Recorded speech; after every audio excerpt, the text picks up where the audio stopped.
Bonjour, je m'appelle Thierry Kranzer, je suis un colmarien, je suis né en 68 dans le 68.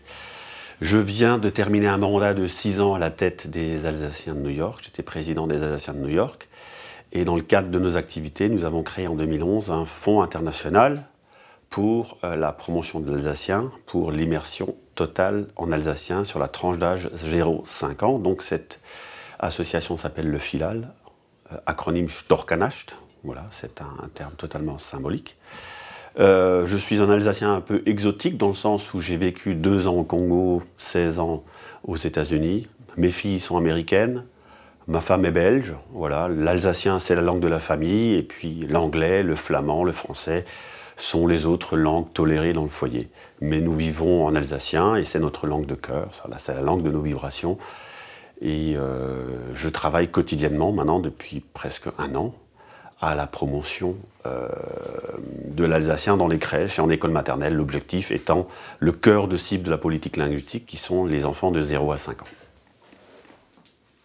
Nos filles sont nées à New York et New York étant une ville multiculturelle, tous nos amis ont des enfants qui parlent des langues différentes.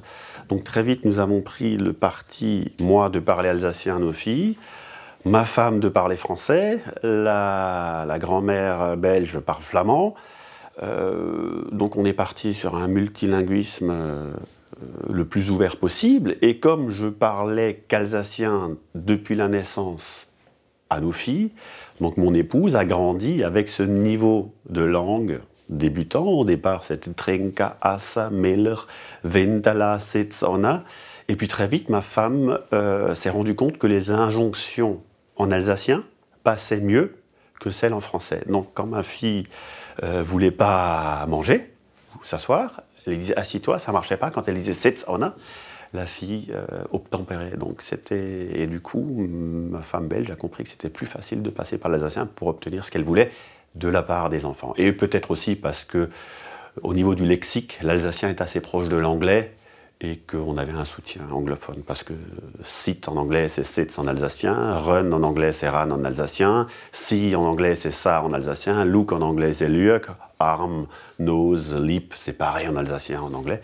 Donc voilà, donc, tout ce beau monde s'est mis à l'alsacien à New York, et depuis que nous sommes rentrés en Alsace, la fête continue. Nous venant de New York, venant de Belgique, on se rend compte qu'il y a quand même une espèce d'intériorisation de l'infériorité de notre langue qui nous a été inculquée. Les punitions à l'école, hein, finalement, on se fait taper sur les doigts.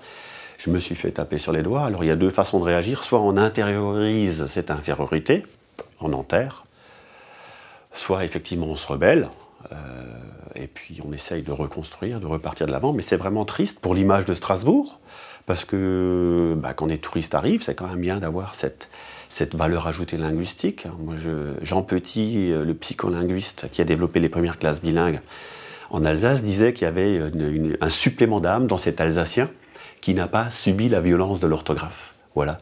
Alors effectivement, le français, le bilinguisme français-allemand, c'est génial, mais il y a un supplément d'âme dans l'Alsacien qu'on est en train de rater, et il faut vraiment qu'on se réveille. On remarque ça dans toutes les régions, on a 7 grandes minorités linguistiques en France, on se rend compte que les gens commencent à se réveiller quand la langue est à deux doigts de mourir. Voilà.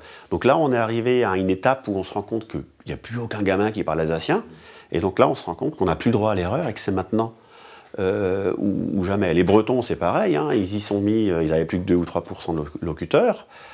Quand les Basques ont commencé, en 1969, il n'y avait plus beaucoup de locuteurs. On sait qu'en 1982, il n'y avait plus que 14% de la population basque, française, qui parlait basque. 14%. Aujourd'hui, la dernière étude sociolinguistique nous montre que 20% des adolescents parlent, lisent et écrivent couramment le basque. C'est-à-dire qu'il y a aujourd'hui plus d'adolescents qui parlent basque au Pays basque que d'adultes il y a 20 ans. Donc là, c'est gagné. Donc, nous, notre démarche, en tant que représentant militant associatif, c'est de ne pas réinventer la poudre. Notre démarche, c'est de dire, faisons un inventaire des meilleures pratiques. Voilà. Allons voir ce qui se fait ailleurs. Et quand on va voir ce qui se fait ailleurs, on se rend compte qu'il y a plusieurs territoires en Europe et dans le monde qui ont réussi à inverser la courbe de locuteurs, c'est-à-dire à augmenter drastiquement le pourcentage de locuteurs de moins de 5 ans, 10 ans, et comment ils ont fait? L'immersion totale, voilà. Comme moi, les Alsaciens de notre génération ont appris le français par l'immersion totale, moi, mes parents m'ont jamais parlé français.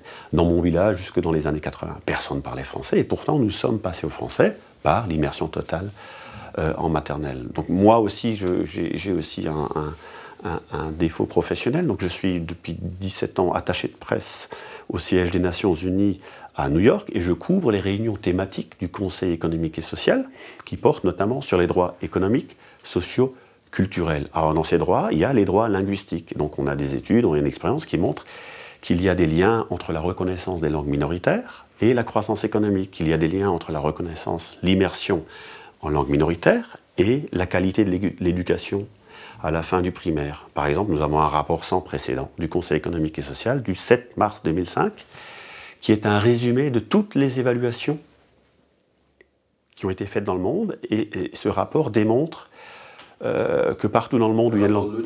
Rapport de l'ONU, ouais. Qui montre en fait que partout où il y a une langue minoritaire, la qualité de l'éducation à la fin du primaire, la maîtrise des fondamentaux, langue nationale, mathématiques, calcul, est proportionnelle au taux d'immersion en langue minoritaire. Le rapport invitant les États membres à favoriser l'immersion totale le plus tôt possible, là où il y a une langue minoritaire. Donc voilà, la science nous dit qu'il faut le faire. On est dans une culture de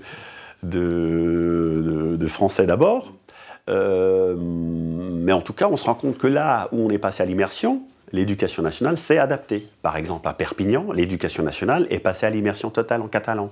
À Bayonne, l'éducation nationale est passée à l'immersion totale en basque en 2011. Donc voilà, c'est comme tout, ils vont apprendre, ils apprennent tout doucement, voilà, ils se sont opposés longtemps aux classes bilingues à parité, ils ont fini par passer le cap. On va y arriver tout doucement, en fait, il faut créer une réalité. On se rend compte que la psychologie sociale liée à l'environnement, l'anthropologie, nous montre que en fait, c'est les institutions qui disent aux gens quoi penser. Donc il faut qu'on crée une réalité et les gens vont s'y adapter. Il faut créer un rapport de force. Pour l'instant, nous avons ouvert en 2017 les 10 premières maternelles en immersion complète. Il y en a 10. Ben, le jour où il y en aura 100, je pense que l'éducation nationale, qui généralement a peur de la concurrence, va passer à l'immersion totale. Mais il faut créer ce rapport de force. Ce sont des maternelles associatives, ABCM Zweisprachigkeit, donc des maternelles associatives qui sont dirigées par des parents d'élèves. Et effectivement, il y a quand même un passé, c'est-à-dire qu'il y a des maternelles immersives en langue régionale dans 25 départements depuis 40 ans. Donc c'est pas neuf, il y a aujourd'hui 10 000 enfants de primaire en France qui sont en immersion totale en langue régionale. Donc c'est pas nouveau. Et l'État soutient puisqu'elle met ces écoles sous contrat, c'est-à-dire qu'elle paye les enseignants. Nous n'avons pas encore passé ce cap en Alsace, mais en tout cas, ces écoles sont reconnues comme apportant une valeur ajoutée à la qualité de l'éducation. Les politiques soutiennent, mais ils commencent à découvrir. Hein. 2017, c'est hier, ils commencent à découvrir l'immersion. Donc nous, ce qu'on fait, toutes les semaines, on a des réunions d'information, on explique aux gens que l'immersion totale en alsacien, c'est pas une menace contre le français. On explique en fait que c'est juste un bilinguisme complémentaire, en expliquant que l'enfant est réveillé 12 heures par jour, c'est 4000 heures par an, l'école, c'est 1000 heures. Donc, même en faisant toute la scolarité, c'est-à-dire les 1000 heures en alsacien, les 3000 heures en dehors de l'école se passent majoritairement en français. La télé, les copains, la radio, le football, tout ça se passe en français. Donc, même en faisant toute l'école en alsacien jusqu'à l'âge de 7 ans, ben, les gamins, ils sont finalement parfaitement bilingues, français, alsacien. C'est assez rigolo parce qu'on est politiquement une région assez conservatrice qui vote à droite, mais dans les comportements, on est assez marxiste-communiste dans le sens où on dit toujours c'est l'État qui doit faire. Voilà, c'est l'État qui doit payer. Et il y a une absence de responsabilisation, de redevabilité. J'aime bien utiliser ce terme, redevabilité. On est responsable, les élus sont responsables. Mais c'est vrai qu'en termes de politique linguistique, on est encore à la préhistoire. Ma fille est entrée dans la première maternelle en immersion totale en alsacien. Et donc on se rend compte en fait que l'alsacien et l'allemand se nourrissent. C'est-à-dire que ma fille parle aujourd'hui allemand parce qu'elle a été immergée en alsacien. Et l'allemand sert aussi de support lexical à l'alsacien. Donc, concurrence, dire aujourd'hui que l'alsacien serait en concurrence avec l'allemand, c'est un peu comme dire que le le québécois puisse être en concurrence avec le français, alors que les deux se nourrissent. Mais il faut l'alsacien. Il faut l'alsacien pour réenraciner l'allemand comme langue régionale d'Alsace. Je crois qu'on a raté quelque chose pendant 25 ans en se disant que on pouvait limiter l'enseignement de la langue régionale au Hochdeutsch. Là, on a raté quelque chose et il faut corriger le tir. Donc je vois ça avec ma fille. Donc ils ont 50% d'Alsaciens, 50% d'Allemands, et c'est vraiment une stimulation. L'un enrichit l'autre. Voilà, c'est éminemment politique. La langue, la politique linguistique est une question éminemment politique, c'est-à-dire c'est la politique aujourd'hui qui va dire quelle langue nous allons parler demain. Et je vais même un peu plus loin au niveau du contenu linguistique. On nous parle souvent de transmission. La transmission, c'est pas jouable si la politique ne vous dit pas quelle langue il est important de parler. Alors aujourd'hui, grâce à des dizaines d'années d'études et de rapports du Conseil économique et social des Nations Unies que je couvre, on peut dire une chose, c'est que les mamans, aujourd'hui, dans notre société moderne, ne transmettent plus la langue à leur enfant. On a fait ça pendant 100 000 ans, Homo sapiens, maman transmet sa langue à l'enfant. Aujourd'hui, dans notre société de communication moderne, maman ne transmet plus rien. Elle le croit, en tout cas, elle s'adapte à la langue que son fils ramène de l'école maternelle. Voilà. C'est comme ça qu'on peut gagner une bataille linguistique grâce à l'immersion, parce que l'enfant, je le vois avec les parents des copines des classes à ma fille, aujourd'hui, des parents prennent des cours d'alsacien parce que leurs enfants sont en immersion en alsacien. Voilà, donc la langue de l'école est déterminante. C'est la politique qui dit ce que la langue, où la langue peut vivre, si elle peut vivre dans l'espace public. Donc nous, effectivement, ce qu'on dit, il faut vraiment investir l'espace public, voilà, pour donner une nouvelle dimension à cette langue. Le fait qu'elle soit reclue dans l'espace privé, c'est que ça commence déjà mal. Nous, notre but aujourd'hui, c'est d'avoir une télé en alsacien. C'est tout bête, c'est tout bête. C'est un ascenseur. Vous prenez un ascenseur, vous appuyez sur le deuxième étage. L'ascenseur, il vous dit deuxième étage. Il devrait vous dire zweiter Stock. Voilà. C'est une façon d'investir l'espace public. La messagerie téléphonique, on n'y pense même pas. Mais quand vous avez votre messagerie téléphonique, appuyez sur 2 pour le message. Pourquoi est-ce qu'on n'aurait pas Druck auf 2 quand vous appelez une mairie, vous êtes bienvenu à la mairie de... Allez, Trüstersheim au hasard, pourquoi est-ce qu'on n'aurait pas, si c'est nous faut antworten, faut que mein Trüstersheim, si keiner ein Nachricht hinterlassen, mais rien zurück. Voilà, c'est tout bête, mais il faut investir l'espace public pour que les gens se rendent compte que cette langue, c'est une langue comme une autre. Et que ce n'est pas une langue qui doit se cacher à la maison entre la cuisine et le salon. J'ai écrit un livre sur la diversité linguistique en France. Il y a vraiment une spécificité, une pathologie francophone. Là, c'est un complexe de supériorité. Nous, on a un complexe d'infériorité avec l'alsacien, mais il y a vraiment un complexe de supériorité francophone qui fait qu'il y a vraiment, je l'ai ressenti comme ça dans mon expérience internationale, il y a dans les gènes de la francophonie un gène dominant qui commande une allergie à la différence. Toutes les langues qui peuvent être enseignées doivent l'être. Il faut absolument libérer le français du monolinguisme. Et ça se fait avant l'âge de 6 ans. Voilà. C'est une pathologie, c'est une spécificité française, c'est une catastrophe.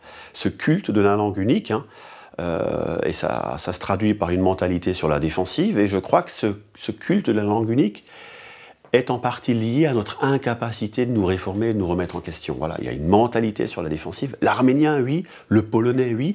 Moi, je regrette toujours qu'on n'ait pas développé des classes bilingues en polonais. Dans la région de Wittelsheim, je ne sais pas si vous connaissez bien cette région, on a une minorité polonaise. On a encore des gens qui parlent polonais qui sont arrivés dans les années 20. Voilà. La logique, pourquoi on n'a pas fait de classe en polonais? Pourquoi est-ce qu'on ne fait pas d'arabe à Mulhouse? Pourquoi est-ce qu'on ne fait pas du berbère? Tout ce qui peut permettre de libérer nos enfants du monolinguisme doit être entrepris, il n'y a pas de limite. Après, il y a des territoires qui sont germanophones, des territoires où on parle flamand, des territoires où on parle breton, des territoires où on parle catalan. Si on applique le droit international, comme il est appliqué dans la plupart des pays occidentaux, ces territoires devaient être officiellement bilingues.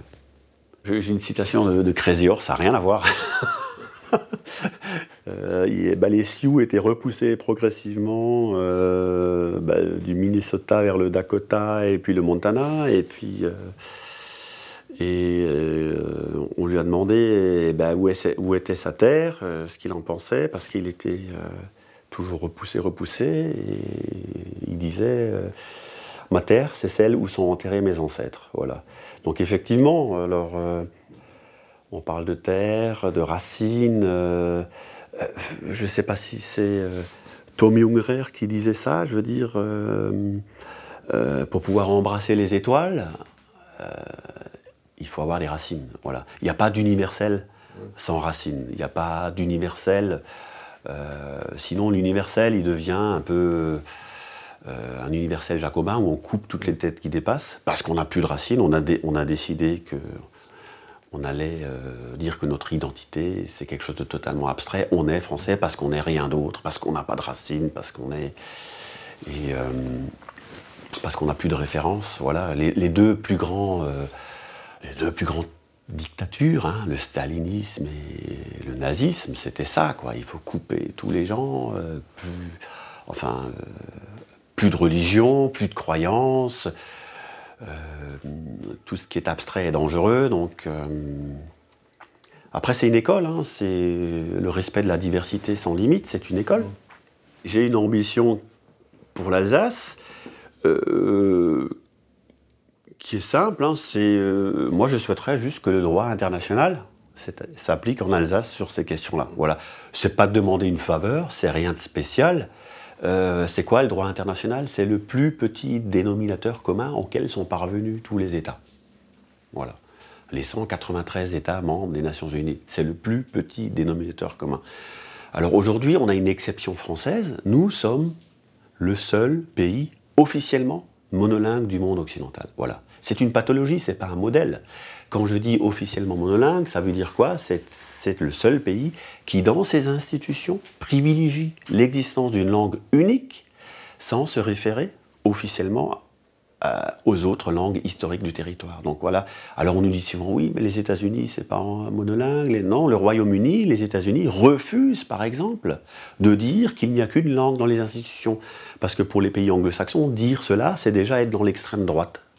L'Allemagne, par exemple, effectivement, en pratique, tout se passe en allemand, mais il n'y a pas de loi qui vous empêche d'écrire en anglais, par exemple. Et l'Allemagne a ratifié la Charte européenne des langues régionales, par laquelle elle reconnaît officiellement 7 langues minoritaires. Donc dans les faits, c'est un pays multilingue. Alors il y a un pays qui nous a copié, c'est le Portugal.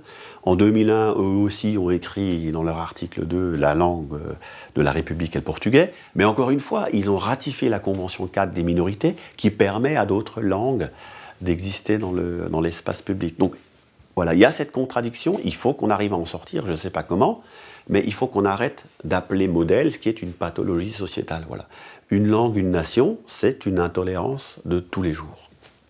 Ouais. On a un manque de courage évident, mais c'est lié au fait qu'on mange et qu'on boit bien. Voilà. Tom Ungerer, j'adore ce dessin qu'il a fait de l'autruche qui met sa tête dans le sable, et le titre c'est « Mange bien, bois bien, dis rien ». Voilà, pour lui c'était une façon un peu de traduire la psychologie alsacienne. On mange et on boit tellement bien qu'on a oublié d'avoir du courage, et moi j'aime bien dire souvent qu'il est urgent qu'il y ait, je sais pas moi, une crise humanitaire en Alsace, qu'il y ait plus d'eau et qu'on ait moins à manger pour que la fonction cérébrale reprenne le dessus sur la fonction digestive. Voilà. Parce qu'on mange trop bien, on boit trop bien et on en oublie l'essentiel. Germain Müller, c'est quand même étonnant, ouais, on parlait de Germain Müller, c'est quand même étonnant, connaissant la personnalité de ce monsieur grande gueule, fier, que Germain Müller n'ait pas réussi à ouvrir un jardin d'enfants bilingues. Ça, c'est quand même hallucinant quand on y pense. La culture alsacienne, c'est une culture qui est portée par des gens qui ne savent plus qui ils sont.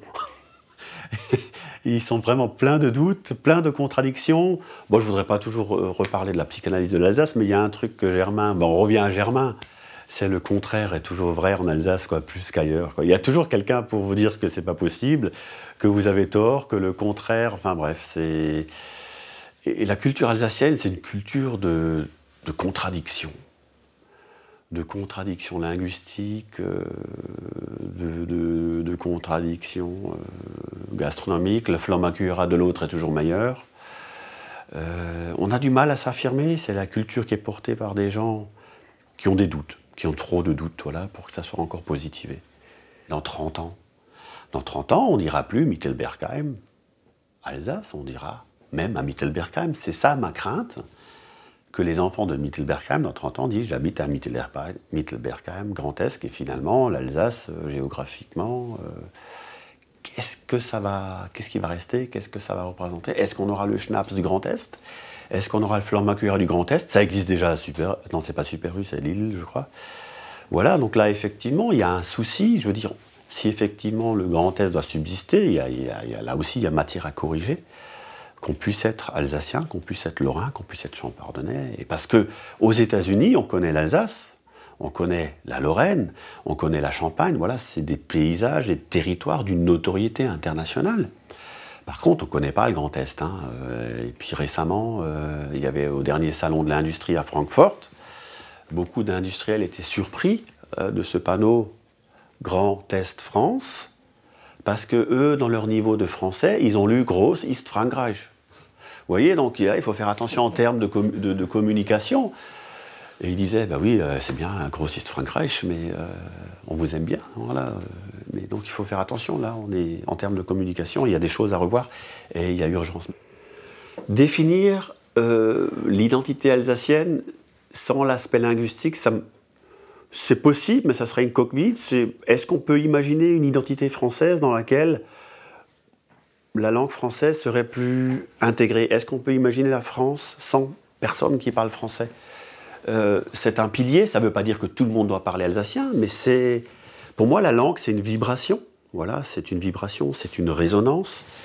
Et je pense que l'Alsace sans l'alsacien, ça serait une coque vide. Voilà, ça serait le Québec sans français. Est-ce qu'on peut imaginer un Québec sans français? Mais bien sûr, il existerait toujours.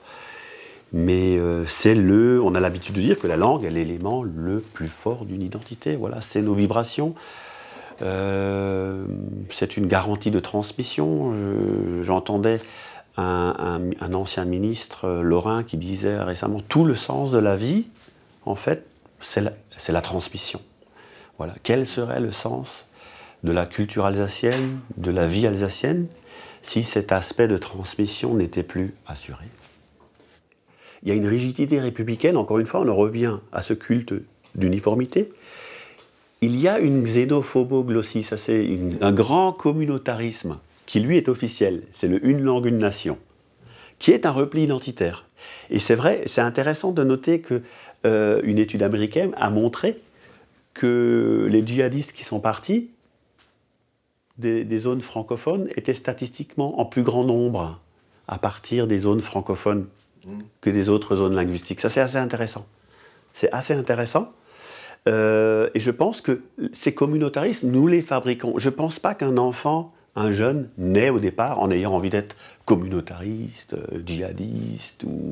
Je crois que, et là je ressens totalement ce qu'il ressent, il y a un problème d'intolérance française. Le professeur Mazard d'anthropologie culturelle à Strasbourg que j'avais nous a parlé un jour de la xénophoboglossie française. C'est-à-dire, il y a dans nos gènes républicain, un réflexe d'allergie à la différence qu'il n'y a pas dans les autres pays occidentaux. Et c'est notre culture, voilà, on coupe les têtes qui dépassent. Depuis la Révolution française, il y a une allergie à la diversité. Alors bien sûr, on ne va pas dire qu'on est xénophobe, on va dire, toi t'es replié, toi t'es un communautariste. Et je pense qu'il y a aujourd'hui des universités américaines, ça je l'ai appris au consulat de France à New York, qui viennent aujourd'hui dans les cités françaises recruter des talentueux arabophones dans leurs universités américaines. Voilà, il y a toute une autre démarche.